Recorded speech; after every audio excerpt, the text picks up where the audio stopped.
Hello everyone, कैसे हैं आप लोग। आई होप आप लोग बहुत अच्छे होंगे और हमारे इन कॉस्टिंग के लेक्चर्स को एंजॉय कर रहे होंगे। उसी को कंटिन्यू करते हुए आज हम अपना थर्ड लेक्चर स्टार्ट करने जा रहे हैं, थर्ड डेमो लेक्चर स्टार्ट करने जा रहे हैं। अभी तक पहले दो लेक्चर्स में देखा जाए हमने सीएमए के बारे में जाना, ये समझा कि ये फाइनेंशियल अकाउंट्स नहीं है, फाइनेंशियल अकाउंटिंग और कॉस्ट एंड मैनेजमेंट अकाउंटिंग बिल्कुल अलग है। उसके अलावा इंपॉर्टेंस क्या है सीएमए की वो समझा। उसके अलावा कुछ बेसिक कॉन्सेप्ट्स हमने और कवर किए थे।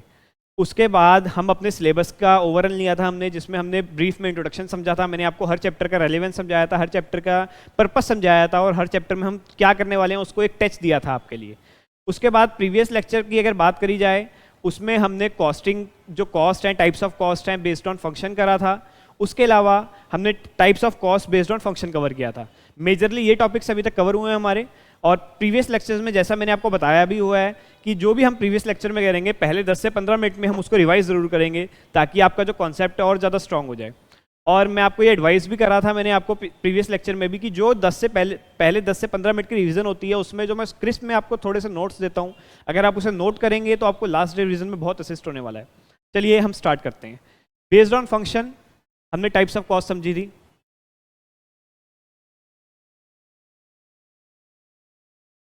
Based on function direct material आ गया, डायरेक्ट लेबर, डायरेक्ट एक्सपेंसेस, ये मिला के आपकी हो गई प्राइम कॉस्ट। प्राइम कॉस्ट क्यों? क्योंकि यही मेजर कॉस्ट होती है, सबसे बड़ा चंक कॉस्ट का ये होता है, सबसे बड़ा पोर्शन यही होता है। लेकिन ये सारी कॉस्ट फैक्ट्री में लगेंगी। अब फैक्ट्री को चलाने के लिए सिर्फ डायरेक्ट कॉस्ट तो लगेंगी नहीं, कुछ ओवरहेड्स भी लगेंगे। पावर, इलेक्ट्रिसिटी, फैक्ट्री का रेंट हो सकता है, इसमें फैक्ट्री ओवरहेड्स जोड़ देंगे आप।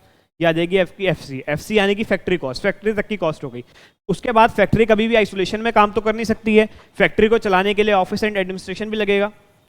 उसमें हम ऑफिस एंड एडमिनिस्ट्रेशन के खर्चे जोड़ देंगे। ये आ जाएगी आपकी सीओपी यानी कि कॉस्ट ऑफ प्रोडक्शन।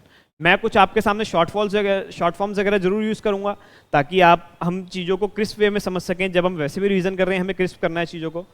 उसके बाद जो कॉस्ट ऑफ प्रोडक्शन है उसमें जो आपके, चलिए प्रोडक्शन तो कंप्लीट हो गई है आपकी, बट अब उसको आपको सेल करना है, उसको आपको मार्केट करना है।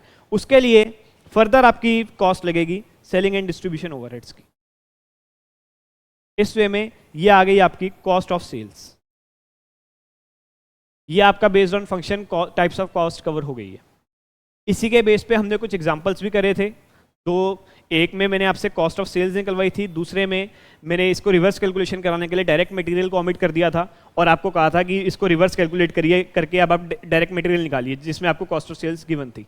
आई होप आपने थोड़ा सा एक बार जाके रिवाइज ज़रूर किया होगा। उसके बाद बेस्ड ऑन वेरिएबिलिटी भी हमने कॉस्ट कवर करी थी प्रीवियस लेक्चर में।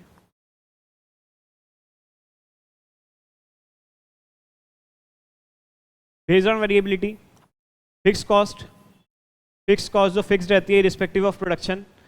फिक्स कॉस्ट हमेशा टोटल में कैलकुलेट करी जाती है क्योंकि फिक्स कॉस्ट टोटल में तो सेम रहेगी, बट हाँ अगर आप पर यूनिट निकालेंगे तो जैसे जैसे प्रोडक्शन का अमाउंट बढ़ता जाएगा पर यूनिट वो अमाउंट कम होता जाएगा, इसलिए फिक्स कॉस्ट हमेशा टोटल में देखी जाती है। उसके अलावा दूसरी कॉस्ट पढ़ी थी हमने variable, based on variability variable cost. Variable cost as the name suggest जो वेरिएबल पोर्शन होता है इसको हमेशा पर यूनिट देखा जाता है क्योंकि पर यूनिट कांस्टेंट रहती है। मान लीजिए लेबर की कॉस्ट है पर यूनिट 5 रुपीज़, आप 5 यूनिट बनवाएंगे 25 रुपये लगेंगे, 10 यूनिट बनवाएंगे 50 रुपये लगेंगे, and so on and so fourth, ये कंटिन्यू रहेगा। ये होगी आपके वेरिएबल कॉस्ट। तीसरी हमने पढ़ी थी सेमी वेरिएबल कॉस्ट।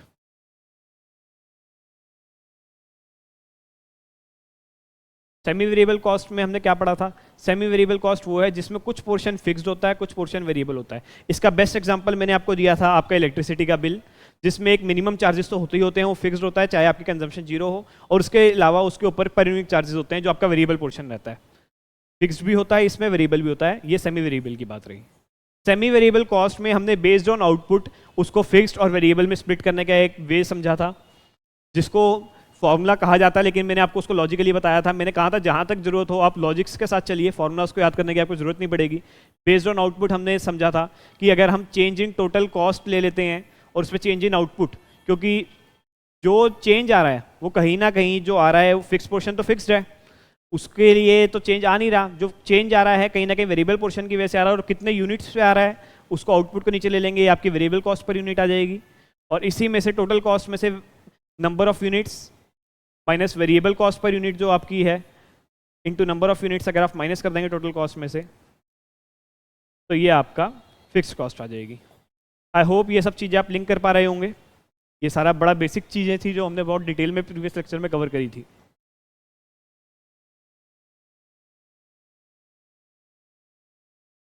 अब हम आगे अपने लेक्चर को कंटिन्यू करते हैं। सेमी वेरिएबल कॉस्ट को फिक्स्ड और वेरिएबल पोर्शन में स्प्लिट करने के और भी वेज हैं, हम सारे अभी नहीं कवर करने वाले बेसिक्स में, बट हाँ 2 वेज में आपको और कवर करना चाहूँगा। एक होता है बेस्ड ऑन सेल्स वॉल्यूम, या पहले रुक जाइए, पहले हम समझते हैं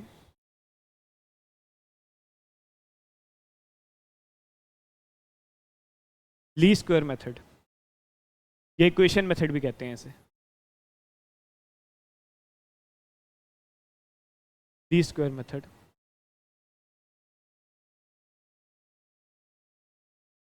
दूसरा आएगा high point and low point method. अब पहली बात तो ये, जैसा मैंने आपको पहले ही बताया, हम फॉर्मूलाज को याद नहीं करेंगे। हम कोशिश ये करेंगे जहाँ तक चीज़ों को लॉजिक से समझा जाए लॉजिक से समझें, ताकि हमें कुछ भी चीज़ रटने की ज़रूरत ना पड़े। रटने के लिए आपके पास थ्योरेटिकल सब्जेक्ट्स हैं, उनमें आप रटिए। ये प्रैक्टिकल सब्जेक्ट है, बड़ा लॉजिकल सब्जेक्ट है, तो इसको लॉजिक्स के साथ चलाइए, तो आपके लिए बेटर रहेगा बहुत ज़्यादा। एक इक्वेशन दी गई है, इस इक्वेशन को भी आपको याद नहीं करना पड़ेगा, ये भी मैं आपको गारंटी कर रहा हूँ, ये आपको मैं समझा दूंगा ऐसे। y is equal to m x plus c. अब यहाँ पे y क्या है, m क्या है, x क्या है, c क्या है, जब तक हम वो नहीं समझेंगे तो हम आगे कैसे बढ़ेंगे। जो आपका y है, it represents your total cost, TC total cost. जो आपका m है वो रिप्रेजेंट करता है आपकी वेरिएबल कॉस्ट पर यूनिट,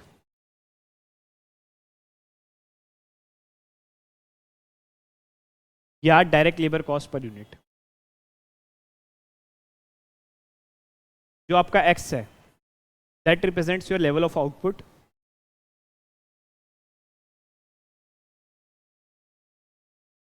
और जो आपका c है that represents your fix cost. अब अगर हम इसे ऐसे समझेंगे तो आपको लगेगा कि यार ये इक्वेशन तो हमें याद करनी पड़ेगी, बट हम बड़ा लॉजिकली समझते हैं चीज़ों को। एक फैक्ट्री कुछ आउटपुट प्रोड्यूस कर रही है, कुछ तो उसकी उसमें फिक्स कॉस्ट लगी होगी, कुछ कॉस्ट वेरिएबल होगी। अब इसमें भी जो वैसे भी मैं आपको बता दूं, जो हमें समझ रहे हैं जितने भी मेथड्स हैं, चाहे हाई पॉइंट लो पॉइंट हो या फिर जो इक्वेशन मेथड हो, ये दोनों पॉइंट्स हम समझ इसलिए रहे हैं ताकि हम फिक्स्ड और वेरिएबल में स्प्लिट कर सकें। यानी कि कॉस्ट तो अल्टीमेटली आप सेमी वेरिएबल को भी अगर देखें है तो वो भी कुछ पोर्शन फिक्स्ड और कुछ पोर्शन वेरिएबल, अल्टीमेटली तो फिक्स्ड और वेरिएबल दो में स्प्लिट होगा वो। तो अब इसमें आप एक समझिए एक फैक्ट्री प्रोडक्शन कर रही है, अल्टीमेटली तो उसकी दो ही कॉस्ट है, फिक्स कॉस्ट है और वेरिएबल कॉस्ट है। अब टोटल कॉस्ट को अगर आप देखा जाए, टोटल कॉस्ट में कुछ पोर्शन फिक्स्ड का होगा, कुछ पोर्शन वेरिएबल का होगा। अब उस टोटल कॉस्ट को निकालने के लिए fix cost, as the name suggest, as we have already discussed, वो हमेशा फिक्स रहने वाली है, यानी कि फिक्स कॉस्ट तो उतनी रहेगी respective of the production. Plus जो वेरिएबल कॉस्ट है वो आपका पर यूनिट या फिर डायरेक्ट लेबर आवर्स कितने भी हैं, या इस पे लेवल ऑफ आउटपुट के साथ आप डायरेक्ट लेबर आवर्स भी ऐड कर दीजिए, उस बेस पे वेरी करेगी। पहले तो अभी ऐसा करिए, आप इसको लेबर आवर्स को भी हटा ही दीजिए, आप इसे लेवल ऑफ आउटपुट के बेसिस पे समझिए। मैं उसको डायरेक्ट लेबर आवर्स के साथ बाद में लिंक कर दूंगा, ये आपके लिए बेटर रहेगा और समझने में आपको आसानी होगी। आप इसे अभी इतना ही समझिए कि ये नहीं लिखा हुआ direct labour cost per unit है, डायरेक्ट लेबर आवर्स। आप ये समझिए इसमें सिर्फ ये लिखा हुआ है m equal to variable cost per unit और x equal to level of output. अब समझिए, अब टोटल कॉस्ट को निकालने का क्या वे आउट है। फिक्स कॉस्ट तो एज जो हमने डिस्कस करा हुआ बहुत डिटेल में, पूरी की पूरी ऐड हो जाएगी टोटल कॉस्ट को निकालने में। बट जो आपकी वेरिएबल कॉस्ट रहने वाली है उसमें आप नंबर ऑफ यूनिट्स जितनी भी आप बनाएंगे उससे आप उसे मल्टीप्लाई कर देंगे वेरिएबल कॉस्ट पर यूनिट को, और उस बेस पे आपकी टोटल कॉस्ट आ जाएगी। यहाँ भी तो यही हुआ, अगर मैं इसको उस वे में लिखूँ, total cost is equal to variable cost plus fix cost. Fix cost को हम C बोल रहे हैं, टोटल कॉस्ट को हम Y बोल रहे हैं, और वेरिएबल कॉस्ट को कैसे निकालेंगे, number of units into variable cost per unit. Number of units को आप X बोल रहे हैं और वेरिएबल कॉस्ट पर यूनिट को आप M बोल रहे हैं। तो चेंज क्या हुआ है, चीज़ तो वही है, कुछ नाम रख देने से कोई चीज़ें थोड़ी बदल जाएंगी, आपके बेसिक्स थोड़ी बदल जाएंगे। यहाँ भी यही हुआ है।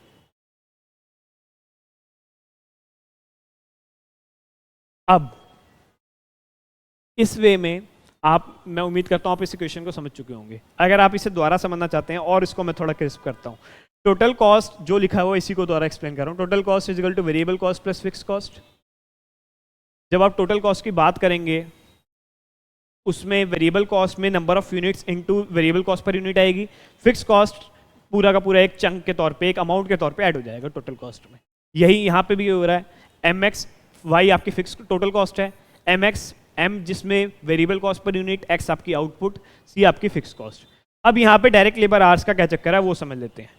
कई इंडस्ट्रीज में क्या होती है, उसमें हम ये मान के चलते हैं कि हमारा जो डायरेक्ट लेबर आवर्स है वो मेजर अमाउंट है, तो हम जो सेमी वेरिएबल को कॉस्ट को स्प्लिट करना चाहते हैं वो इस वे में स्प्लिट करना चाहते हैं कि डायरेक्ट लेबर आवर्स कितने लग रहे हैं और डायरेक्ट लेबर के जो कॉस्ट पर यूनिट है वो कितनी है। तो यहाँ पे आप इसे बड़ा सिंपल वे में इस तरीके से समझ सकते हैं कि यहाँ पे वेरिएबल कॉस्ट जो डायरेक्ट लेबर कॉस्ट है ऑब्वियस सी बात है वेरिएबल रहने वाली है।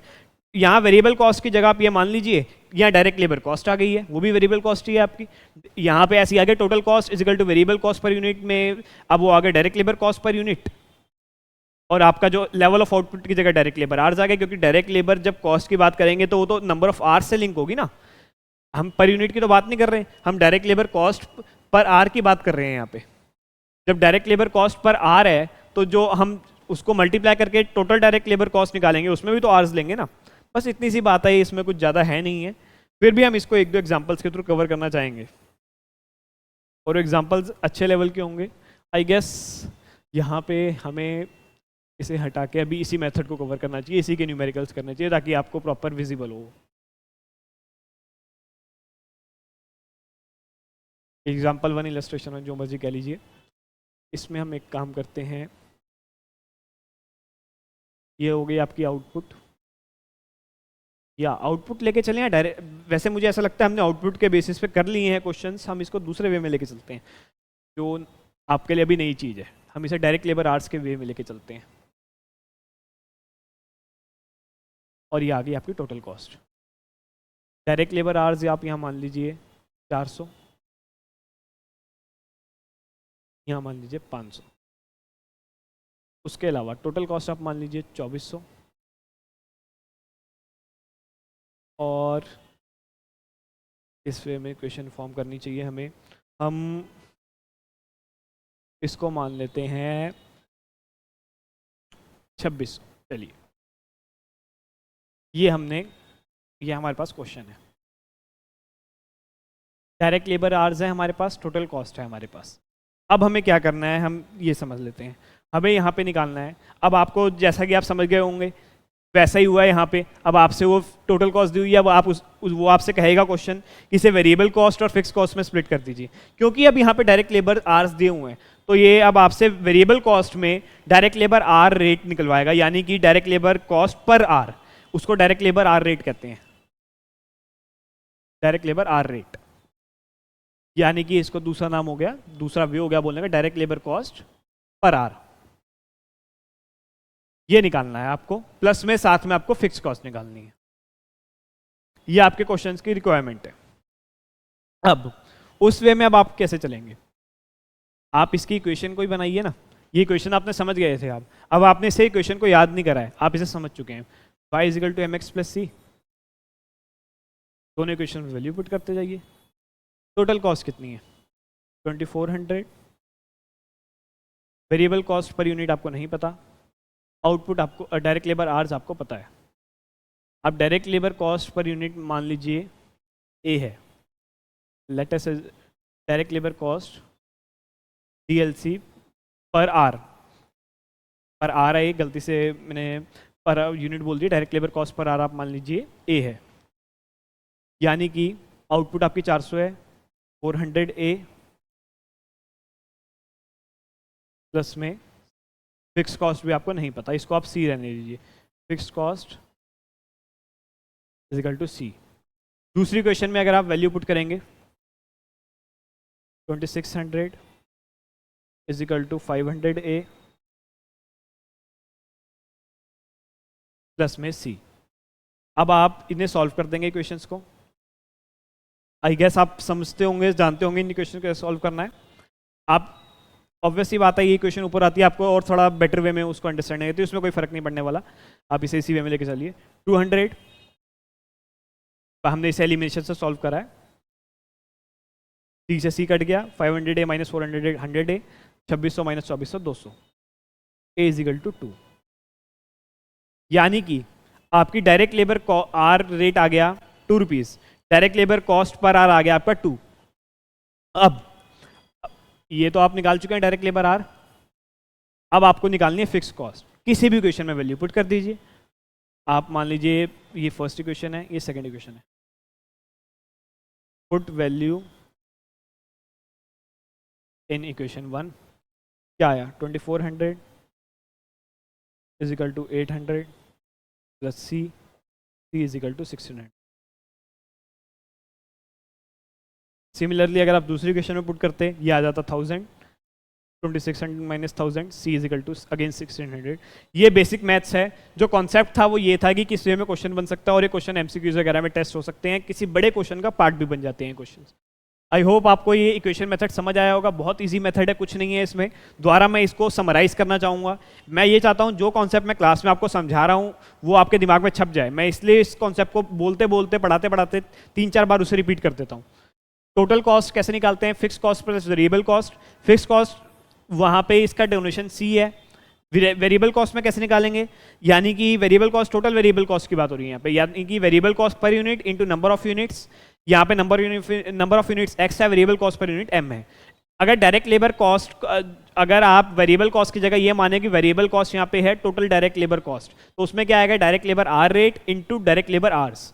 उसमें भी यही होगा। डायरेक्ट लेबर जो आपके आर रेट है उसको हमने एम से डिनोट करा हुआ है, और जो आपका डायरेक्ट लेबर आर्स है उसको हमने एक्स से डिनोट करा हुआ है। इसी क्वेश्चन को मैं इसी वे में लेके गया, इसी एग्जाम्पल में मैंने बनाया, क्योंकि मुझे पता था आउटपुट वाले क्वेश्चन हम सॉल्व कर चुके हैं, तो हम इसको आर्ट्स के बेस पे सॉल्व करते हैं, और इसी वे में आपने इस न्यूमेरिकल को सॉल्व करा, जो बहुत ही लॉजिकल था। कहीं भी कुछ आपको याद करने की जरूरत नहीं पड़ी होगी। चलिए इसको यहाँ पे मैं फिर भी ले आऊँ। डायरेक्ट लेबर आर जो आपका निकाल लिया है आपने, वो आया ₹2 पर आर, और फिक्स कॉस्ट आपकी आई है 1600। आई होप आपको ये न्यूमेरिकल समझ आया होगा। फिर भी कोई आपको डाउट है तो आप इस कमेंट सेक्शन में बताइएगा, मैं जरूर इसे सॉर्ट आउट कर दूंगा।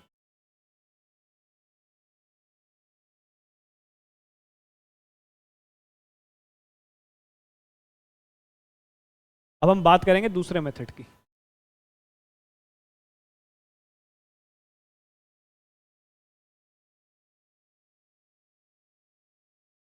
जो क्लासेस रहने वाली हैं वो बिल्कुल आपके लिए क्रिस्प रहने वाली हैं, टू द पॉइंट रहने वाली है। फालतू का हंसी मजाक करके और टाइम खराब करके, जोक सुना के मैं ना आपका टाइम वेस्ट करूंगा ना ही अपना टाइम वेस्ट करूंगा। एक इंटर का बच्चा इतना मैच्योर होता है, वो जानता है उसके लिए क्या सही है क्या गलत है। 2-2.5 घंटे के आप इस कॉस्टिंग के अगर लेक्चर में आ रहे हैं, आप भी ये चाहेंगे कि आपकी फुल आउटपुट मिले, यहाँ पे फुल रिजल्ट मिले आपका, और पूरी तरह से हम रिजल्ट ओरिएंटेड प्लस में कॉन्सेप्ट ओरिएंटेड स्टडीज करने वाले हैं। हम लेक्चर का एक भी मिनट वेस्ट नहीं करने वाले हैं। High point and low point method. अब ये क्या है? इस मेथड को डायरेक्टली अगर मैं आपको समझाना चाहूंगा कि यार ऐसे है, इसमें हाई पॉइंट ये होता है, लो पॉइंट ये होता है, माइट भी आप थोड़ा कंफ्यूज हो जाएं, तो मैं इसको दूसरे वे में लेके चलता हूं। मैं आपको इसे डायरेक्ट एग्जांपल के साथ समझाना चाहूंगा। मान लीजिए सेल्स है, here it is total cost. अब सेल्स आपकी हो गई, ये सेल्स है आपकी रुपीज़ में, यूनिट्स में नहीं है। टोटल कॉस्ट इस तरह जैसे टोटल कॉस्ट रुपीज़ में है, उसी वे में सेल्स भी आपकी रुपीज़ में है। अब वो फ्रेम करा जाए।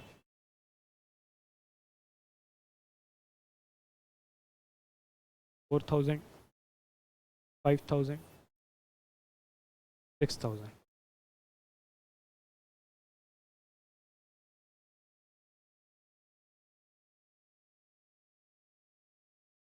$2800। होप ये अमाउंट आपको विजिबल होगा। चलिए मैं दोबारा लिख देता हूँ। 2800,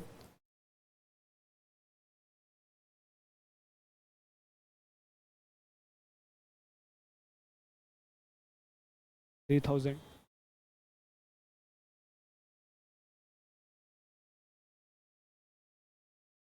मेरी कोशिश ये रहती है कि मैं एग्जाम्पल भी आपके सामने ही बनाऊं, लाइव बनाऊं, ताकि मेरा फोकस जो रहे कॉन्सेप्ट पे रहे। मैं कोई एग्जाम्पल नोट करके लाऊं और आपको आगे नोट करा दूं, उसमें मेरा फोकस नहीं रहता। मेरा फोकस ये रहता है मैं आपको पहले कॉन्सेप्ट पूरी तरह से क्लैरिफाई कर दूं, उसके बाद उसका जो भी एग्जाम्पल, पर्टिकुलर एग्जाम्पल, क्योंकि ये हमें ड्राफ्ट करने होते हैं एज पर द रिक्वायरमेंट। ये छोटे छोटे जो एग्जाम्पल्स आपको समझाने के लिए दिए जाते हैं, या तो ये MCQ में टेस्ट होते हैं या फिर ये किसी बड़े क्वेश्चन का पार्ट बन जाते हैं। डायरेक्टली आपसे नहीं पूछने वाला इंस्टीट्यूट ये एमसीक्यूज की इंट्रोडक्शन से ये जरूर है कि एमसीक्यूज में टेस्ट हो सकते हैं। चलिए अब हमें इसमें यहाँ क्या निकालना है, वेरिएबल कॉस्ट का परसेंटेज। अब यहाँ पे रिक्वायरमेंट बदल गई है क्वेश्चन की, वो क्वेश्चन आपसे पूछा है वेरिएबल कॉस्ट परसेंटेज और फिक्स कॉस्ट में सेम इन रुपीस।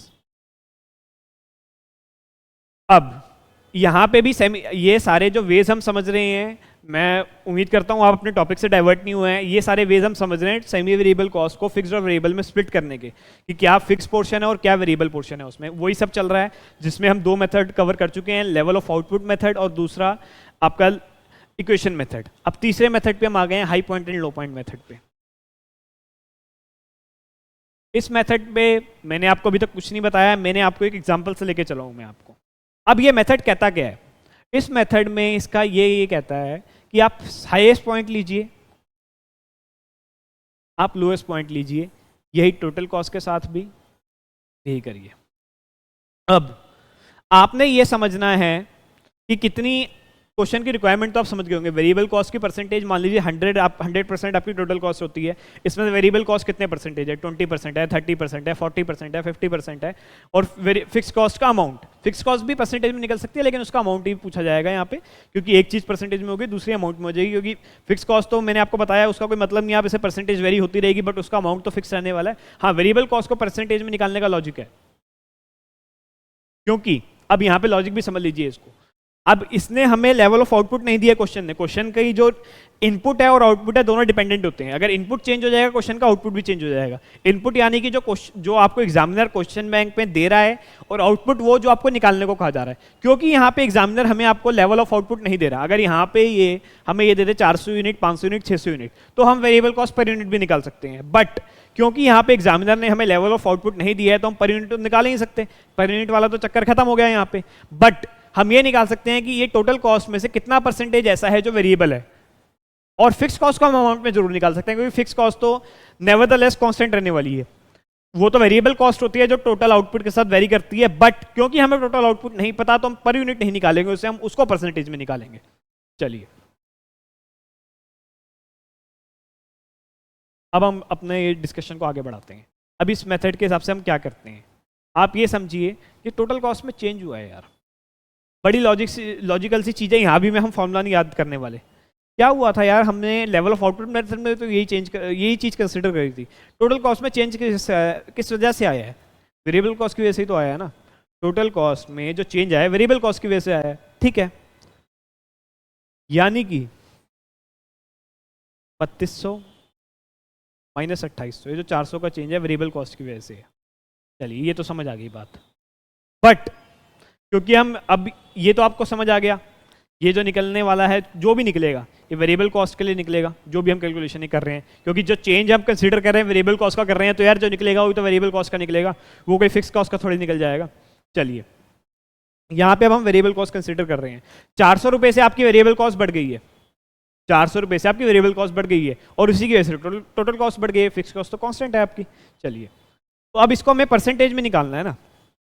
परसेंटेज किसका, परसेंटेज ऑफ सेल्स का। अब ये वेरिएबल कॉस्ट बढ़ी है, इसमें high point and low point method as the name suggest, हम सबसे बड़ा छोटा पॉइंट लेंगे लोएस्ट पॉइंट, सबसे बड़ा पॉइंट लेंगे हाईएस्ट पॉइंट। तो उससे फर्क पड़ने नहीं वाला, बट जो मेथड है उसे मेथड की तरह चलाइए। यहाँ पे मैंने एग्जांपल ऐसा लिया जिससे फर्क नहीं पड़ रहा। माइट भी कोई एग्जांपल ऐसा हो जिसमें अगर आप बीच की कोई फिगर लेंगे उससे कैलकुलेट करना चाहेंगे तो आपका आंसर गलत आए। जो हमें मेथड समझाया जा रहा है उसको हमें इतना तो समझना पड़ेगा कि इसमें करना क्या है। हाँ, फॉर्मूलाज हम याद नहीं करने की कोशिश करेंगे, हम कोशिश ये करेंगे कि जहाँ तक हम कॉन्सेप्चुअली चीज़ों को समझ सकें हम समझें। बट हाँ, आपको एग्जांपल्स वगैरह जो आपको वे आउट बताऊंगा वो तो आपको एक बार को देखना पड़ेगा। चलिए परसेंटेज ऑफ सेल, अब ये टोटल कॉस्ट चेंज हो रही है, ये चेंज हो रही है, साथ में इसकी सेल्स का जो अमाउंट है वो भी तो चेंज हो रहा है। आप कॉस्ट का चेंज कंसीडर कर रहे हैं, आप सेल्स का चेंज भी तो कंसीडर करेंगे, क्योंकि आपने परसेंटेज ऑफ सेल्स निकालनी है। यार सीधी सी बात ये है, एक्स्ट्रा सेल्स करने के लिए आपकी एक्स्ट्रा कॉस्ट पड़ी, उस कॉस्ट का वेरिएबल कॉस्ट का जो पोर्शन है वो एक्स्ट्रा सेल्स के अमाउंट की वजह से पड़ा है, तो उस वेरिएबल कॉस्ट की परसेंटेज आप उस एक्स्ट्रा सेल के ऊपर तो निकालेंगे। आई होप आपको मेरा पॉइंट समझ आ रहा होगा। जो आपकी कॉस्ट बढ़ी है, जो आपकी टोटल कॉस्ट बढ़ी है, वो वेरिएबल पोर्शन है। वो वेरिएबल कॉस्ट बढ़ी है आपको अपना सेल अमाउंट को इंक्रीज करवाने के लिए, आपकी सेल बढ़ाने के लिए। उस सेल्स पे ही तो आप अपनी वेरिएबल कॉस्ट का जो प्रोपोर्शन है निकालेंगे, जितनी आपकी सेल्स इंक्रीज हुई है उसी अमाउंट पे तो निकालेंगे। परसेंटेज से निकालनी है इसलिए 100 से मल्टीप्लाई कर दिया।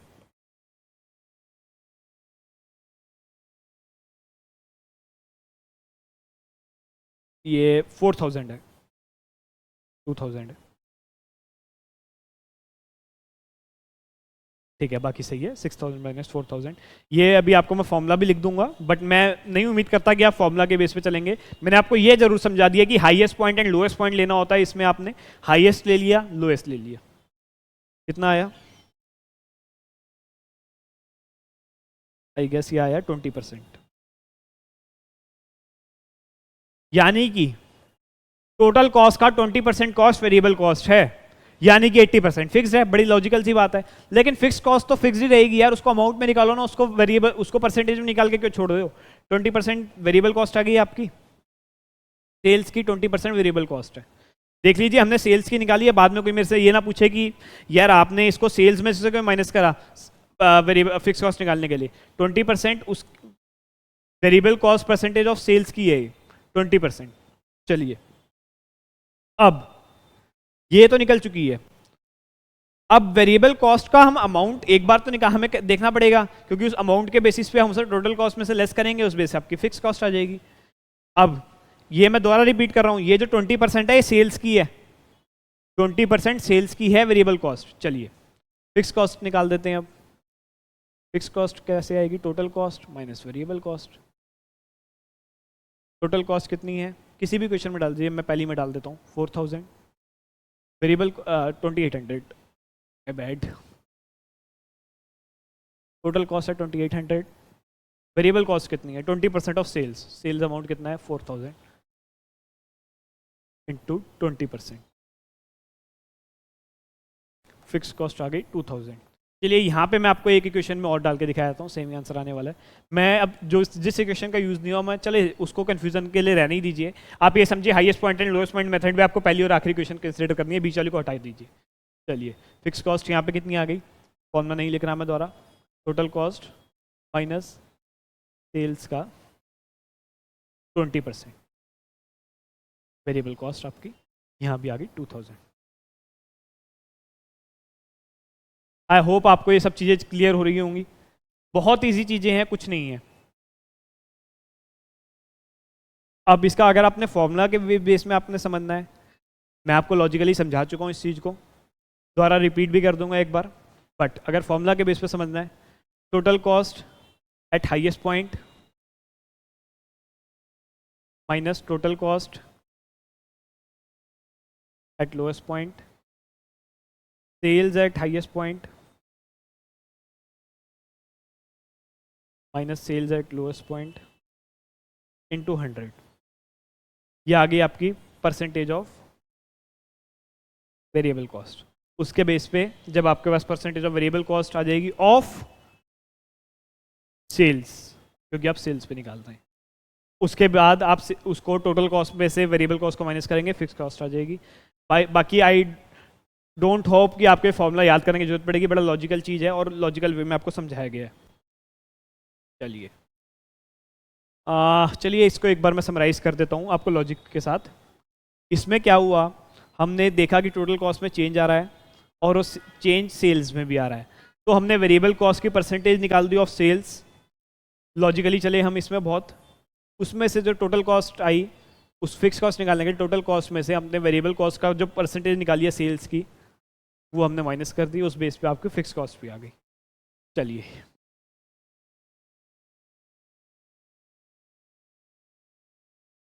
मुझे उम्मीद है आपको जितने भी ये बेसिक समझाए गए, जितने भी इंट्रोडक्शन समझाई गई चैप्टर्स की, ये सब कुछ समझ आ गया होगा। अब हम अपना मूव करते हैं अपने पहले चैप्टर पे कोर्स के। इंट्रोडक्शन से हम स्टार्ट नहीं करने वाले, मैंने आपको पहले ही बताया, हम स्टार्ट करने वाले हैं मटेरियल कॉस्टिंग चैप्टर से। चलिए अब हम अपना चैप्टर स्टार्ट करते हैं।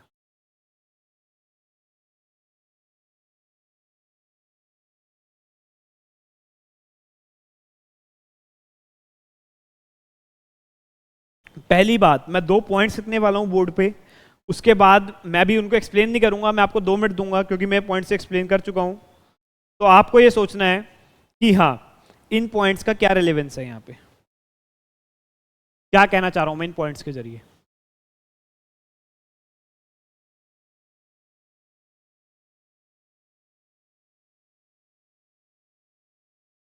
पहला पॉइंट,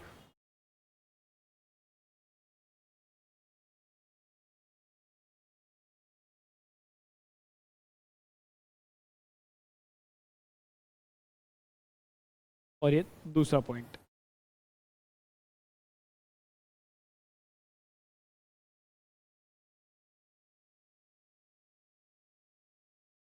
एक मिनट दे रहा हूं मैं आपको, आप सोचिए कि क्या लिखा गया है, ये किस सेंस में लिखा गया है, क्योंकि मैं आपको ये बहुत डिटेल में एक्सप्लेन कर चुका हूं।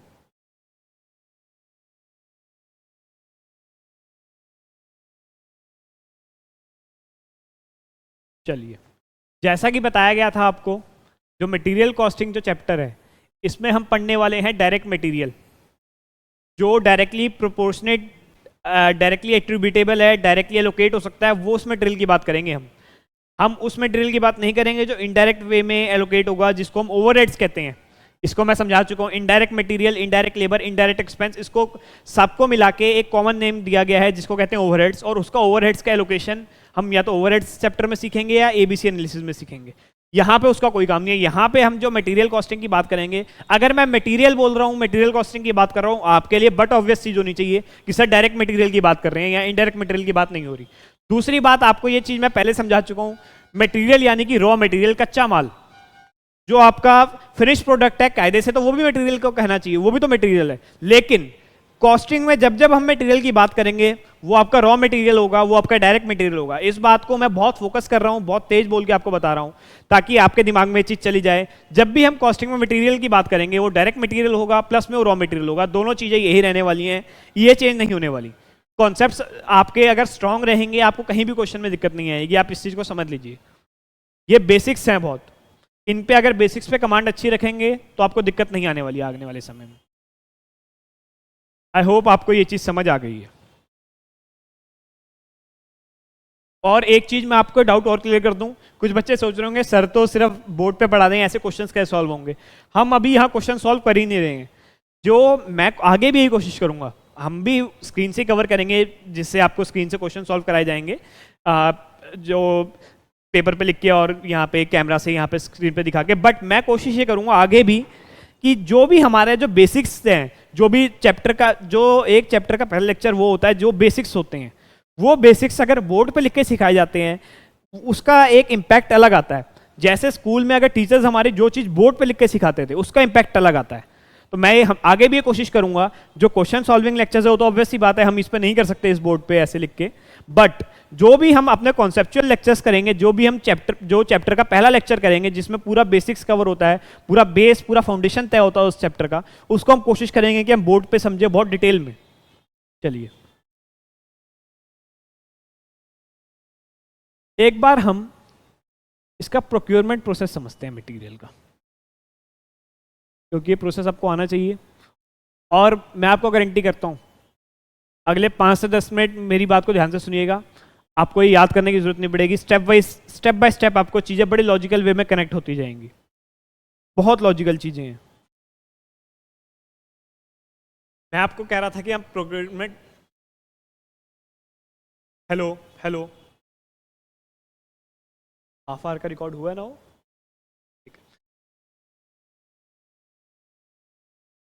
अब हम अपना प्रोक्योरमेंट प्रोसेस से कंटिन्यू करते हैं।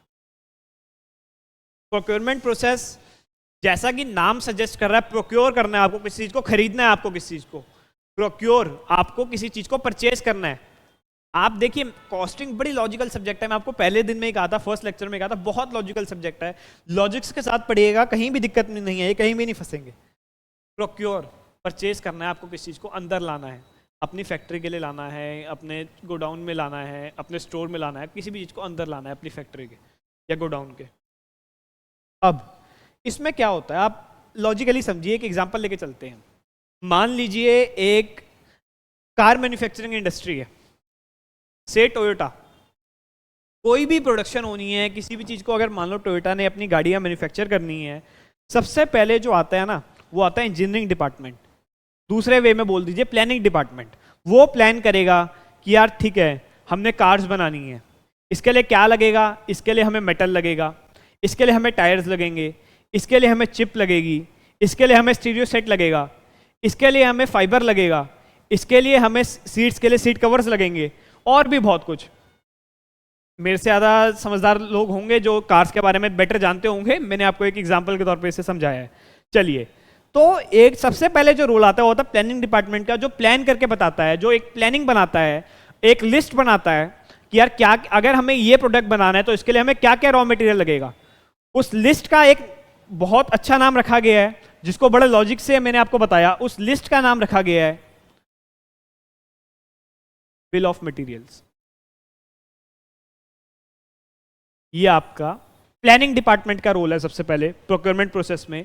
प्रोक्योरमेंट प्रोसेस जहाँ स्टार्ट होगा, जहाँ जो आपका प्लानिंग डिपार्टमेंट है, जो आपका इंजीनियरिंग डिपार्टमेंट है, जो आपका इंजीनियरिंग साइट है, वो आप प्लान करेगा प्रोडक्शन को। वो सोचेगा कि यार क्या क्या मटेरियल चाहिए इसके लिए, क्या क्या, उसकी एक लिस्ट बनाएगा। जैसे मैंने आपको कार का एग्जाम्पल दिया कि हमें टायर्स चाहिए, हमें सीट कवर्स चाहिए, हमें इंजन के लिए सामान चाहिए, हमें मेटल चाहिए, हमें फाइबर चाहिए, हमें चिप्स चाहिए, सब कुछ स्टीरियो सेट चाहिए, सब चाहिए। जो आपका जो इंजीनियरिंग डिपार्टमेंट है, जो प्लानिंग डिपार्टमेंट है, वो बिल ऑफ मटेरियल्स रेडी करेगा। वो कुछ, ये बिल ऑफ मटेरियल्स कुछ नहीं, एक लिस्ट है, ये लिस्ट को वो प्रिपेयर करेंगे। उसके बाद प्लानिंग डिपार्टमेंट के बाद आ गई बात प्रोडक्शन डिपार्टमेंट पे।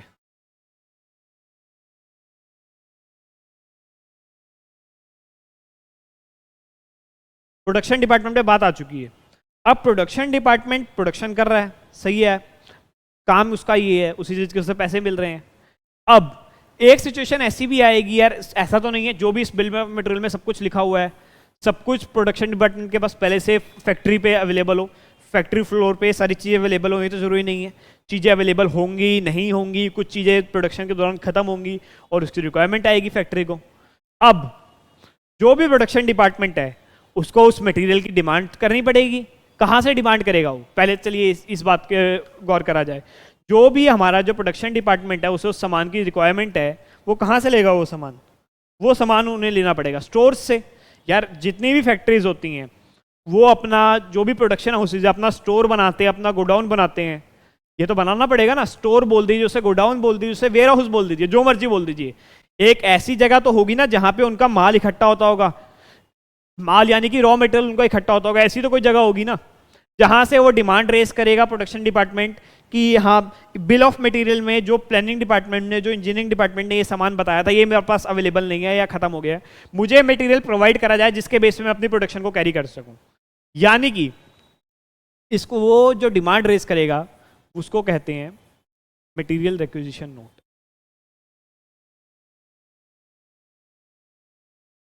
ये भी नाम बहुत लॉजिकल है, मटेरियल रिक्विजिशन नोट ही क्यों कहा जाता है इसे?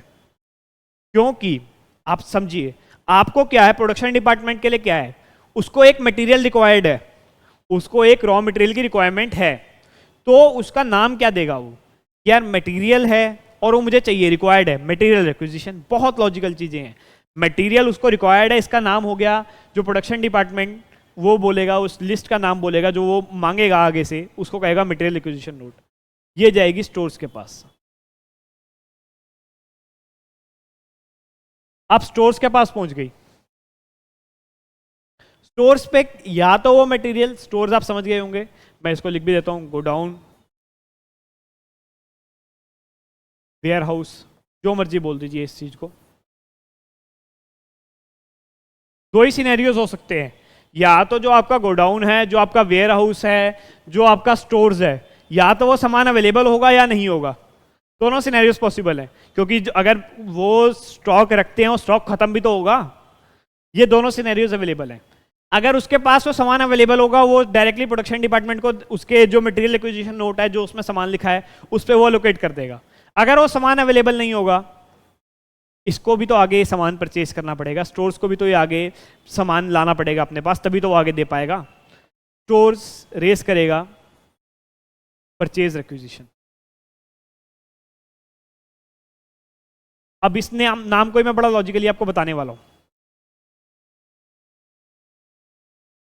हमारे पास कोई सामान नहीं है, स्टोर्स के पास भी नहीं है। अब क्या तरीका है उस सामान को लाने का फैक्ट्री में? आपको बाहर से परचेज ही तो करना पड़ेगा। तो स्टोर और क्या कह रहा है? Purchase requisition. परचेज रिक्विजिशन मतलब रिक्वायर्ड है परचेज, आपको परचेज रिक्वायर्ड है। और वो किसको कह रहा है ये चीज? वो ये चीज कह रहा है परचेज डिपार्टमेंट को।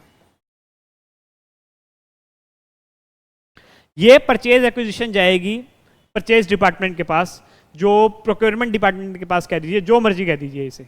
अब बड़ी लॉजिकली चीज थी, दोबारा एक बार इतना जितना पढ़ाया उतना रिपीट करा देता हूं।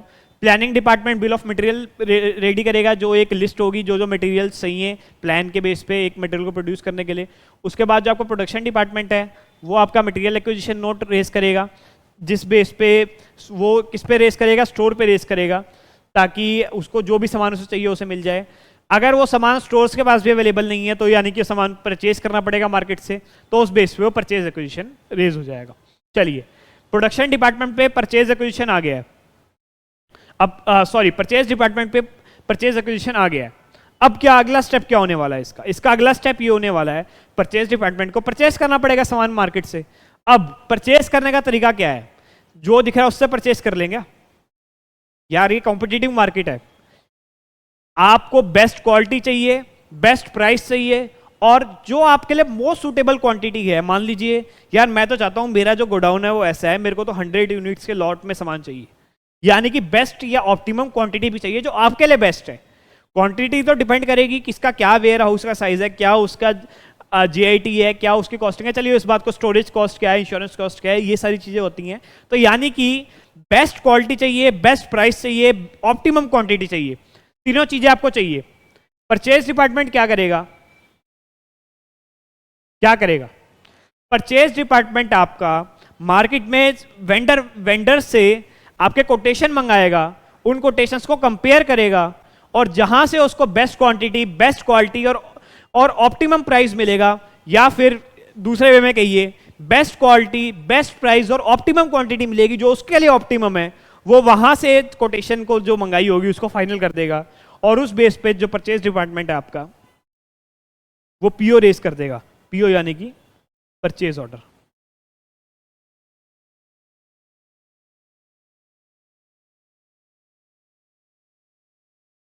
आई होप आपको यहां तक का प्रोसेस समझ आ गया होगा। परचेज डिपार्टमेंट क्या करेगा मैं आपको एक बार रिपीट कर देता हूं। जो परचेज डिपार्टमेंट है ये तो है नहीं कहीं से भी मंगा लेगा, वो अपना कोटेशन वगैरह इन्वाइट करेगा। उस कोटेशन के बेस पे जहां पे भी उसे बेस्ट क्वालिटी, ऑप्टिमम क्वांटिटी और बेस्ट प्राइस मिल रहा होगा, वहां से वो अपना ऑर्डर प्लेस कर देगा। उस परचेज ऑर्डर के बेस पे उस वेंडर से आपको सामान आ जाएगा। सामान कहाँ आएगा? ऑब्वियस सी बात है, स्टोर्स में आएगा। सामान कोई परचेज डिपार्टमेंट अपने पास थोड़ी रखेगा। स्टोर्स गोडाउन बनाए किस लिए हुए हैं? स्टोर्स में ही तो सामान स्टोर करा जाएगा, वहां पे आएगा। जैसा आपको वादा करा है, ये भी लॉजिकली समझेंगे। गुड्स रिसीव्ड नोट,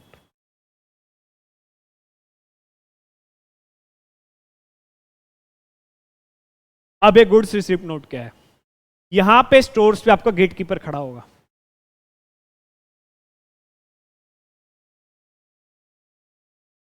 ये गेट कीपर क्या कह रहा है? मान लीजिए ट्रक ड्राइवर, जो वेंडर का ड्राइवर है, वो हमारे पास मटेरियल लेके आया। ये जो स्टोर्स पे खड़ा हुआ है हमारा गेट कीपर, ये कहेगा भाई क्या लेके आए हो? वो कहेगा मैं आपका रॉ मटेरियल लेके आया हूँ जो आपने ऑर्डर किया था। परचेज ऑर्डर की कॉपी साथ में लाएगा वो। ठीक है जी, लाओ दिखाओ। गेट कीपर हमारा कहेगा। उसने उसमें से देखा कि ठीक है यार, माल तो हमने मंगाया था, ठीक है। उसके बाद वो देखेगा कि यार ये क्या वही क्वांटिटी है जो हमने मंगाई थी, क्या वही क्वालिटी है जो हमने मंगाई थी। अगर वो उसकी क्वांटिटी से सेटिस्फाइड है, उस माल को वो स्टोर्स के अंदर जाने देगा और गुड्स रिसिप्ट नोट इशू कर देगा। अब गुड्स रिसिप्ट नोट, ये नाम का क्या मतलब बना यार? वो माल आया आपके पास, रिसिप्ट हो गया माल। अभी तक रिक्वायर्ड कर रहे थे हम हर जगह, यहाँ पे जो गुड्स है वो रिसिप्ट हो गई है, तो गुड्स को अंदर स्टोर्स के रख रहा है, रिसीव कर रहा है, तो उसका नाम होगा गुड्स रिसिप्ट नोट। बहुत लॉजिकल चीजें हैं। अब ये स्टोर कीपर, दोबारा रिपीट करता हूँ क्या रोल रहने वाला है। ये जो माल आएगा उसको देखेगा, पीओ से मैच करेगा, देखेगा क्या वही क्वालिटी है, क्या वही क्वांटिटी है। मान लीजिए आपने 100 यूनिट्स मंगाई थी और यहाँ पे 200 यूनिट्स आ गई हैं, तो वो देखेगा कि 100 यूनिट्स तो मैं अंदर रख लूंगा और 100 यूनिट्स का वो गुड्स रिसीप्ट नोट दे देगा।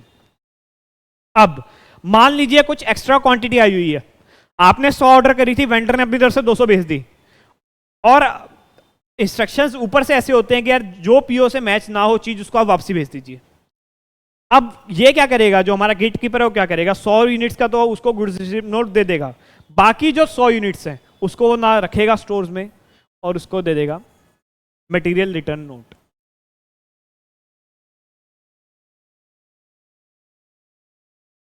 ना वो 100 यूनिट्स फालतू वाली रखेगा और ना ही उसको वो गुड्स रिसिप्ट नोट में मेंशन करेगा, उन 100 यूनिट्स का ओवर कर देगा, मटेरियल रिटर्न नोट इशू कर देगा और वहीं से उन यूनिट्स को वापसी रवाना कर देगा।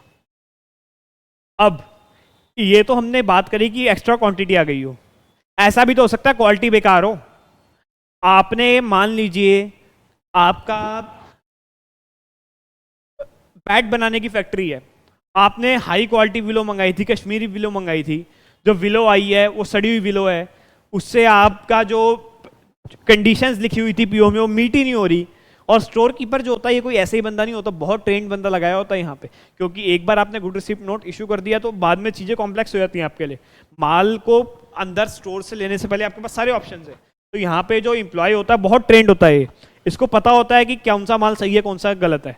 इसको अगर दिख गया कि अरे क्वालिटी सेटिस्फैक्ट्री है ही नहीं, क्यों लेगा माल को स्टोर्स के अंदर, ये वहीं से material receipt note, material return note issue कर देगा और गुड्स को वापसी रवाना कर देगा। वहीं से ये स्टोर कीपर गेट से ही जो रिसिप्ट मटेरियल रिसिप्ट रिटर्न, मैं रिसिप्ट बोल रहा हूँ, return note, material return note issue कर देगा और वहीं से मटेरियल को वापसी रवाना कर देगा। अब इसका नाम बड़ा लॉजिकल है यार, सारी चीजें लॉजिक्स पे चल रही हैं। गुड्स रिसिप्ट कर ली थी, अंदर रख ली थी, रिसिप्ट हो गया, यहां माल वापसी कर रहा है, मटेरियल रिटर्न कर रहा है, मटेरियल रिटर्न नोट हो गया, मटेरियल रिटर्न नोट हो गया। यहाँ पे क्या दिक्कत है, यहाँ पे बताइए कहाँ पे कॉस्टिंग मुश्किल है, कहाँ पे चीजें आपको रटनी पड़ रही हैं। अभी तक के तीसरा लेक्चर है आज हमारा, कहाँ आपको चीज, एक भी चीज आपको मैंने ये कहा कि इसे रट लो यार, ये फॉर्मूला इसे याद कर लो, कहीं नहीं कहा होगा अभी तक। इसी के बेस पे आपकी जब आगे पेमेंट हो जाएगी, बाकी वो हमारा रोल नहीं है, उसी के बेस पे पेमेंट हो जाएगी। पेमेंट में 3 वे चेक रहता है, जिसमें आपका मटेरियल रिक्विजिशन नोट रहता है, आपका गुड रिसिप्ट नोट रहता है और उसके अलावा आपका जो परचेज ऑर्डर है वो रहता है, उसके बेस पे आपकी पेमेंट हो जाएगी। चलिए हम इस परचेज प्रोसेस को दोबारा से एक बार समराइज करते हैं। मैं 2-3 बार इसे बोल चुका हूँ, मैं एक बार इसे और रिवाइज करा देता हूँ, उसके बाद हम आगे बढ़ेंगे। प्लानिंग डिपार्टमेंट सबसे पहले प्लान करेगा, एक लिस्ट बनाएगा, उसे कहेंगे बिल ऑफ मटेरियल। वो लिस्ट जाएगी प्रोडक्शन डिपार्टमेंट के पास, उसके बेस पे प्रोडक्शन करेगा। अगर प्रोडक्शन डिपार्टमेंट के पास कोई सामान नहीं है, वो मटेरियल उसको रिक्वायर्ड है, तो मटेरियल एक्विजिशन नोट देगा स्टोर्स को। स्टोर्स के पास वो सामान नहीं है, यानी कि वो सामान आपको परचेज करना पड़ेगा, वो परचेज एक्विजिशन रेस कर देगा। परचेज एक्विजिशन परचेज डिपार्टमेंट के पास पहुंचेगी, वो कोटेशंस वगैरह मंगा के वेंडर से वैल्यूएट करते हुए best quantity, best quality, best price जहां मिलेगा, उसके बाद उस पे वो परचेज ऑर्डर रेस कर देगा। परचेज ऑर्डर रेस करने के बाद जहां भी वेंडर से सामान आएगा, हमारा स्टोर कीपर खड़ा होगा, गुड्स अच्छी हैं, हमारी क्वांटिटी के मुताबिक हैं, सब कुछ है, वो माल को स्टोर्स के अंदर ले लेगा और गुड रिसिप्ट नोट इशू कर देगा। अगर सामान सही नहीं है, क्वालिटी बेकार है, क्वांटिटी एक्सेस है, जो भी है, उस केस में मटेरियल रिटर्न नोट इशू कर देगा और बाद में पेमेंट हो जाएगी। ये था आपका पूरा परचेज का प्रोसेस।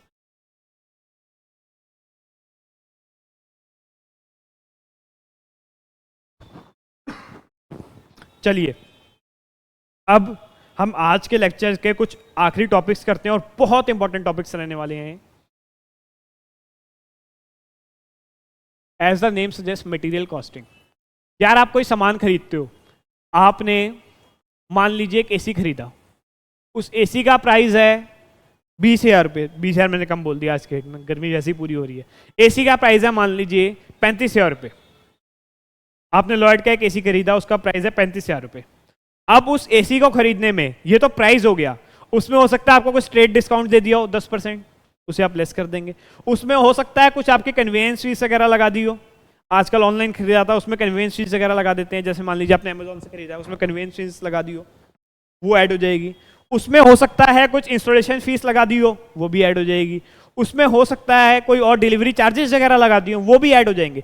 यानी कि मटेरियल की कॉस्टिंग सिर्फ जो हमें प्राइस कोट किया गया 35,000 वो नहीं है, उससे ज्यादा ही होगी, क्योंकि लेस होने वाली चीजें कम है। मान लीजिए ट्रेड डिस्काउंट वगैरह एक आध चीजें तो लेस होगी, बट ऐड होने वाली चीजें बहुत ज्यादा हैं।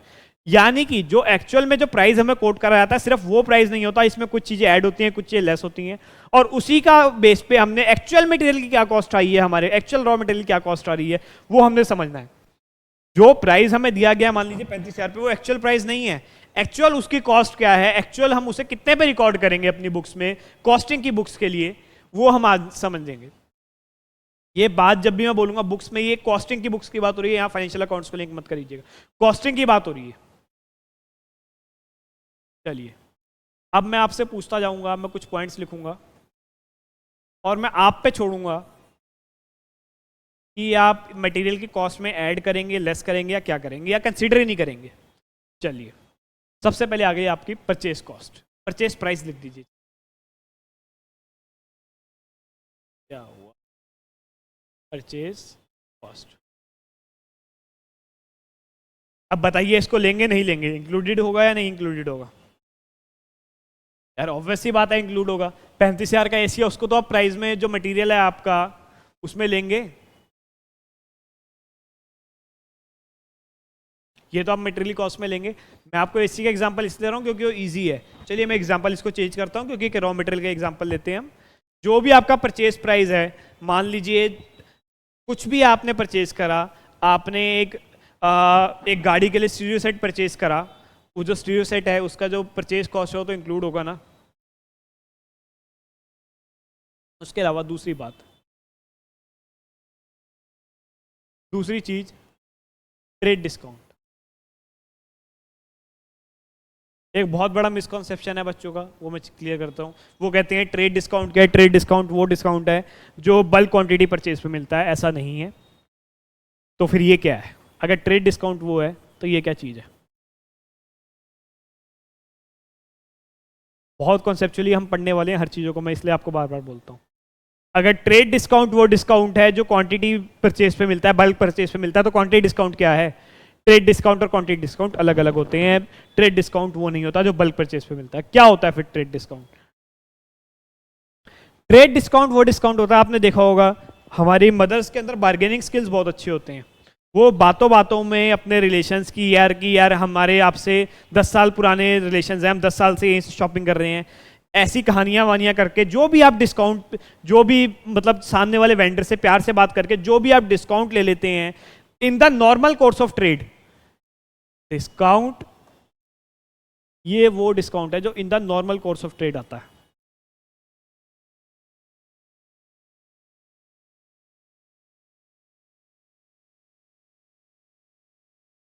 जो भी डिस्काउंट आपका in the normal course of trade आता है, ये वो डिस्काउंट है जो हम आपस में, जिसे कहते हैं ऑन द टेबल बैठ के हम बातचीत करते हैं, आपस में एक दूसरे कन्विंस करते हैं कि यार ठीक है, हमारे आपसे इतने पुराने रिलेशंस हैं, आप कुछ तो हमें लिहाज करिए। जो भी हम बातों बातों में सामने वाले से रेट तोड़वा लेते हैं। मान लीजिए वो 2000 रेट कोट कर रहा था, उसने कहा चलो आपके लिए हम 10 साल से डील कर रहे हैं, आपके लिए रेट 1900। ये होता है ट्रेड डिस्काउंट जो in the normal course of trade होता है। और इसका क्या करेंगे आप? इसका ट्रीटमेंट क्या होने वाला है? यार जैसा कि नाम सजेस्ट कर रहा है, ट्रेड डिस्काउंट है। आपको जो चीज डिस्काउंट में मिल गई उसको आप अपनी परचेज कॉस्ट में से लेस तो करोगे, उसे डिडक्टेड। सिमिलर वे में क्वांटिटी डिस्काउंट, अब मेरे को ये समझाने की जरूरत नहीं है, जो आपके बल्क परचेज पे मिलती है। मान लीजिए आपने इकट्ठे 1000 यूनिट्स परचेज कर ली, 500 यूनिट्स परचेज कर ली, जो भी सामने वाले वेंडर की पॉलिसी है उस हिसाब से आपने परचेज कर लिया, वो होता है। और ये भी आपके जो मटेरियल की कॉस्ट हैं उसमें से डिडक्ट। चलिए अब यहां पे मैं एक चीज और आपको बताना चाहूंगा। ये ट्रेड डिस्काउंट और क्वांटिटी डिस्काउंट आपके जो परचेज कॉस्ट है उसमें डिडक्ट होगा, जो परचेज प्राइस है, जो मटेरियल कॉस्ट निकालेंगे उसमें से डिडक्ट होगा, प्रोवाइडेड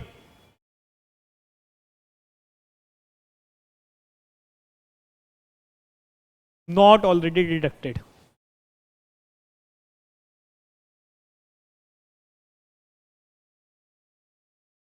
अब ये क्या लिखा है मैंने? कई बार क्या होता है, जैसे ये जो परचेज कॉस्ट आपको गिवन है, ये purchase cost net purchase cost होती है। नेट परचेज कॉस्ट यानी कि उसमें से आपका ट्रेड डिस्काउंट लेस हो चुका होगा, उसमें से आपका क्वांटिटी डिस्काउंट पहले ही लेस हो चुका होगा। अब फिर आप, अगर वो लेस हो चुका है तो उसको आप दोबारा थोड़ी लेस करेंगे। अगर आपको नेट परचेज कॉस्ट गिवन है यानी कि उसमें से ट्रेड डिस्काउंट और क्वांटिटी डिस्काउंट लेस हो चुका है, फिर आप उसे दोबारा लेस क्यों करेंगे? वो तो उसका ट्रीटमेंट तो हो चुका है। यानी कि in the normal course of trade ये बता दिया डिडक्टेड, ये भी डिडक्टेड, ठीक है। प्रोवाइडेड नॉट ऑलरेडी डिडक्टेड, अगर नेट परचेज कॉस्ट है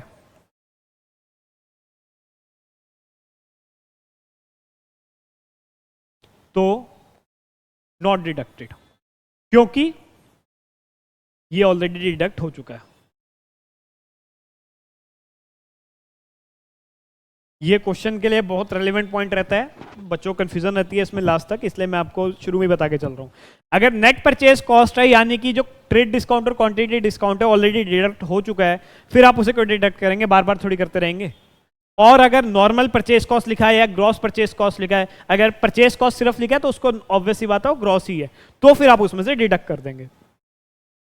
अगली आइटम क्या आई? अगली आइटम आई कैश डिस्काउंट।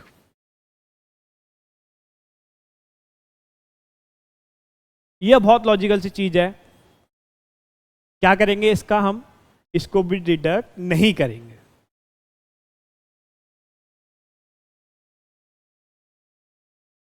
अब इसके पीछे को इसको भाई यार इसके साथ ऐसा सोतेला व्यवहार क्यों कर रहे हैं हम जब क्वांटिटी डिस्काउंट ट्रेड डिस्काउंट को लेस कर रहे हैं तो हम कैश डिस्काउंट को क्यों नहीं लेस कर रहे? इस चीज को तो हमें लॉजिक पता होना चाहिए। यार ऐसा क्या इसने गुनाह कर दिया कि हम दोनों बाकी दोनों को लेस कर रहे हैं, ट्रेड डिस्काउंट क्वांटिटी डिस्काउंट को, कैश डिस्काउंट को हम करें नॉट डिडक्टेड। यार आपको अब एक चीज बड़े लॉजिकल वे में समझाना चाहूंगा मैं। जो आपका कैश डिस्काउंट है वो परचेज डिपार्टमेंट से कोई लिंक ही नहीं है, उसका कोई, जो हम परचेज कर रहे हैं जो हमारा परचेज डिपार्टमेंट है उसका कोई लिंक ही नहीं है उससे। ये लिंक तो सिंपल फाइनेंस का है। फाइनेंस डिपार्टमेंट के हाथ में होता है कि किस कब पेमेंट कर दो। मान लीजिए आपके पास माल आ गया, आपने अपने प्रोडक्शन शुरू कर दी, फाइनेंस डिपार्टमेंट के पास बिल रेज हो गया, फाइनेंस डिपार्टमेंट के पास बात हुई वेंडर की, वो कह रहा है यार आप मेरे को 10 दिनों के अंदर पेमेंट कर दो, मैं 2% डिस्काउंट दे दूंगा। उस 2% डिस्काउंट का परचेज डिपार्टमेंट से क्या मतलब है? परचेज डिपार्टमेंट को तो वही कॉस्ट पड़ी ना जो उसको भी पड़ी थी, ये तो उसने आगे डील नेगोशिएट कर ली, लेकिन उसका परचेज डिपार्टमेंट से क्या लिंक है?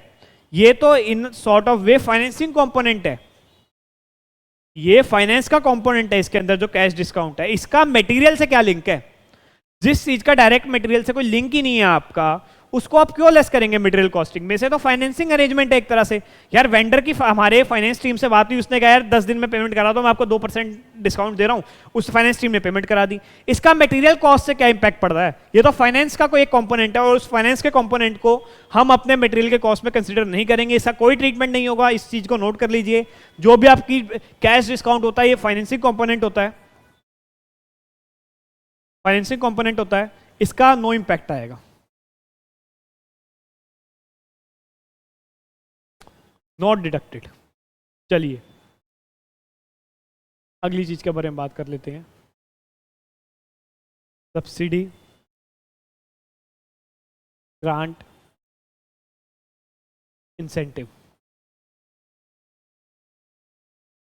क्या होता है कई बार कुछ प्रोडक्ट्स की प्रमोशन देने के लिए गवर्नमेंट सब्सिडी देनी शुरू कर देती है, ग्रांट देना शुरू कर देती है, इंसेंटिव देना शुरू कर देती है।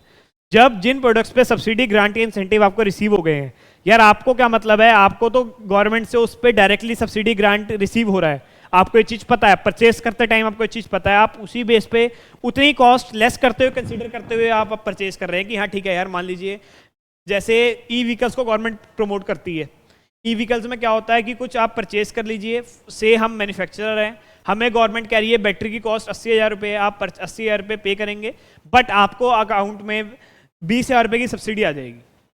तो आपके लिए कॉस्ट कितनी बड़ी? आपके लिए तो कॉस्ट 60,000 रुपये पड़ी ना। आपको परचेज करते टाइम पता तो है यार मेरे को दे 80,000 रहा हूँ, लेकिन पड़ेगी मेरे को 60 की ही, 20 मेरे अकाउंट में आने वाले हैं। क्या करेंगे इसका ट्रीटमेंट? इसको आप डिडक्ट कर देंगे अपने मटेरियल की कॉस्ट से।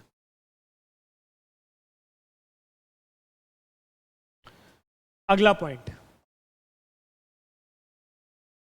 रोड टैक्स, टोल टैक्स, कोई और भी नाम होगा, अगर हुआ तो मैं आपको क्वेश्चन के साथ कवर कर दूंगा। रोड टैक्स, टोल टैक्स वगैरह होते हैं। अगर आपके शॉप, आपके प्रोडक्शन फ्लोर तक जो सामान आने में, जो ट्रक वगैरह आ रहा है उस पर टोल भी लगेगा, कोई हवा में से उड़ के आएगा नहीं, वो अगर बाय रोड आ रहा है उस पर रोड टैक्स लगेगा, टोल टैक्स लगेगा, ये सारे भी तो आपकी कॉस्ट के पार्ट हैं। यार जैस ऑन फ्लोर तक आने के लिए जो भी कॉस्ट लगेगी उसको तो आप इसका जो मटेरियल की कॉस्ट है उसमें इंक्लूड करेंगे। क्या करना चाहिए हमें, इसे एडिड। अब हम इसे ऐड कर रहे हैं मटेरियल कॉस्ट में, कब ऐड करना चाहिए? अब इसकी भी एक कंडीशन है, if only paid by buyer.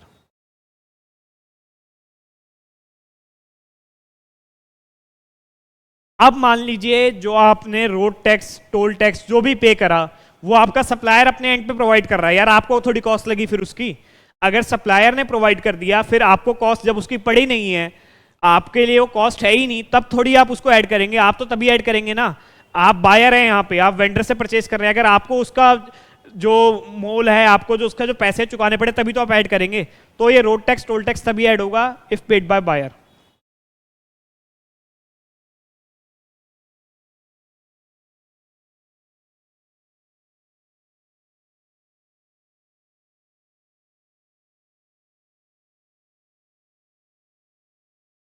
बात करते हैं इंश्योरेंस की। आपने मान लीजिए सामान मंगाया, उसको आपने इंश्योर भी कराया। भाई इंश्योर कराते हैं, कई बार मान लीजिए उससे माल आ रहा है, ट्रक से माल आ रहा है, कोई नुकसान ना हो जाए, कुछ ना हो जाए, आप इंश्योरेंस वगैरह कराते हैं। मैंने आपको बताया फ्लोर तक आने, आपके प्रोडक्शन फ्लोर तक आने में, आपके स्टोर्स तक आने में जो भी कॉस्ट लगेगी उसको तो आपको इंक्लूड करना पड़ेगा। प्रोडक्शन फ्लोर की बजाय स्टोर्स बोलेंगे वो बेटर रहेगा, क्योंकि माल पहले स्टोर्स में जाता है एक्चुअल में इंडस्ट्रीज में। मैंने वैसे ही आपको बताया था कॉस्टिंग पर जाए, ये सोच के बढ़िए आप एक मैन्युफैक्चरिंग एंटिटी है, जो भी इंश्योरेंस वगैरह खर्चा आया आप उसको तो ऐड करेंगे ना, वो तो आपकी कॉस्ट का पार्ट है ना मटेरियल की। अब इसमें भी कंडीशन वही है, इफ पेड बाय बायर। अगर वो सप्लायर ही पे कर रहा है, अपनी तरफ से इंश्योरेंस करा रहा है, उसका व्हीकल है या वो अपनी तरफ से प्रोवाइड करा रहा है इंश्योरेंस, जब आप उसे पे ही नहीं कर रहे, आपको थोड़ी कॉस्ट पड़ी उसकी, फिर तो आप क्यों इंक्लूड करेंगे? यानी कि आप तभी इंक्लूड करेंगे अगर वो आप पे कर रहे हैं, अगर पेमेंट आपके द्वारा हुई है तभी आप उसे इंक्लूड करेंगे, वरना आप उसे इंक्लूड नहीं करेंगे।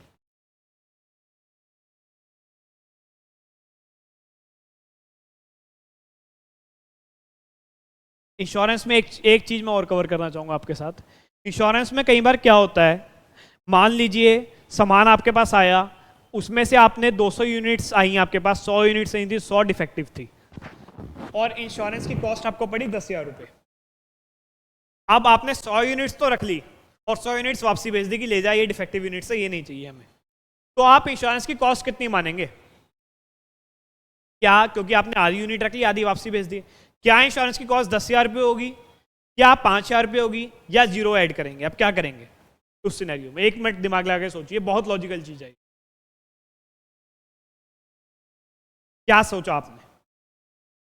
मुझे लगता है ज्यादातर ने गलत सोचा होगा।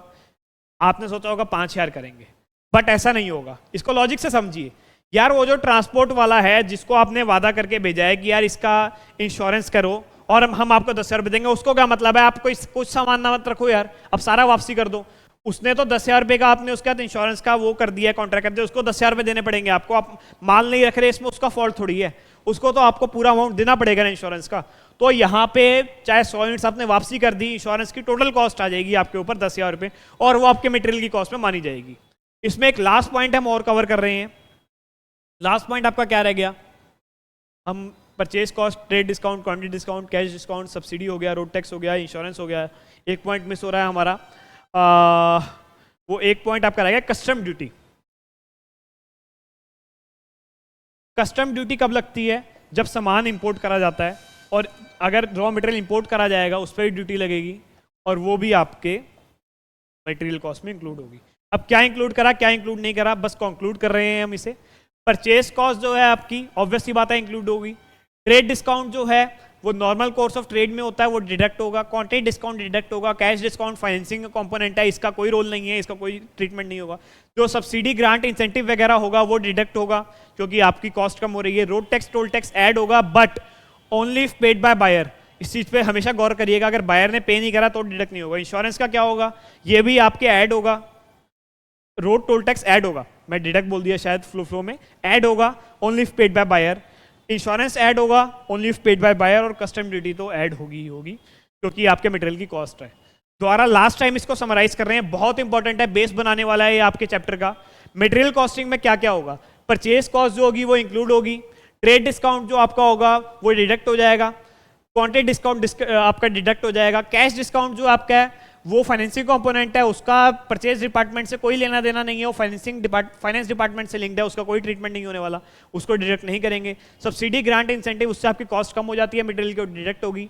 रोड टैक्स टोल टैक्स वो ऐड होगा, इंश्योरेंस भी ऐड होगा। इन रोड टैक्स और इंश्योरेंस ये तभी ऐड होंगे अगर बायर ने पे करा है, और कस्टम ड्यूटी भी ऐड होगी। यहाँ पे हम मटेरियल कॉस्टिंग का बेसिक कवर कर चुके हैं। अब अगले लेक्चर में हम कोशिश करेंगे कि हम लेबर का भी एक इंट्रोडक्शन लेक्चर देखें। तब तक के लिए आप हमारे चैनल को सब्सक्राइब करिए, प्लस में जो भी आपके डाउट्स हैं, जो भी आपको दिक्कत लगती है, आप उनको कमेंट सेक्शन में लिखिए, मैं जरूर उनको रिप्लाई करूंगा। प्लस में हमारे बैचेस शुरू होने जा रहे हैं, आपको नंबर दिया गया, आप उस पर कॉल करके एनरोल कर सकते हैं। Thank you, thanks a lot.